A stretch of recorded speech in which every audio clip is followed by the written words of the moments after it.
因为当时家里给的压力是这样的，家里希望我，因为我疫情晚出国1年，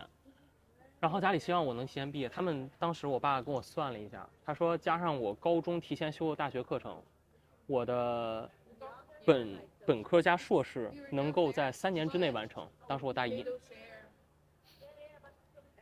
，4年之内完成。当时我大一，美国是2年研，当时我大一。然后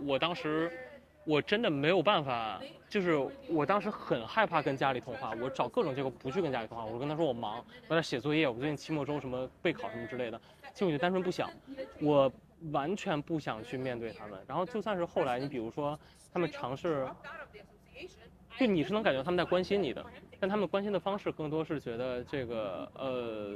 你就比如说，哎呀，最近学得太累了，你连续学习了8个小时，哎呀，太辛苦了，休息个10分钟再继续吧。就是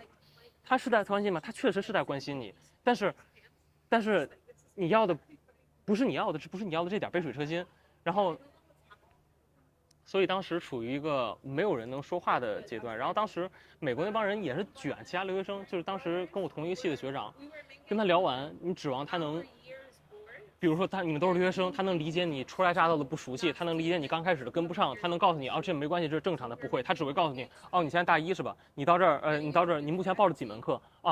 你知道吗？当你大3的时候，你就能报这门课了。你接错这门课之后，有一个教授，他目前还在哪个上市公司任职。如果你跟他混好的话，他没准能给你一个 internship， 然后你到时候拿这个 internship 就可以假期去哪实习，然后之后就有机会去哪。所以你现在要做的就是在你大几之前把你的 GPA 努力拉到什么，因为后面的教授会看 GPA。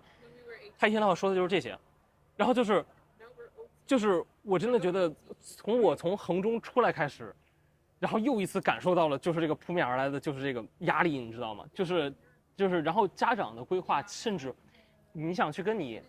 的父母倾诉的时候，这个情况甚至会变得更严重，因为他们不了解实际情况的话，他们会把要求定得更高，然后你也没有办法去跟他们解释为什么你很难去达到，或者你达不到这些事儿，因为客观上来讲，如果你放弃自己的一切休闲娱乐时间，放弃自己的就是什么社交需求什么这那的，你是可以达到这些的，偏偏你就是可以达到这些，所以才让你更难受。但是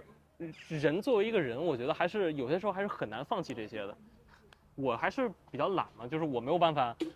完全放弃，就是完全不打游戏或者完全一天到晚都在学习，只有1个小时放松的时间，我做不到这些。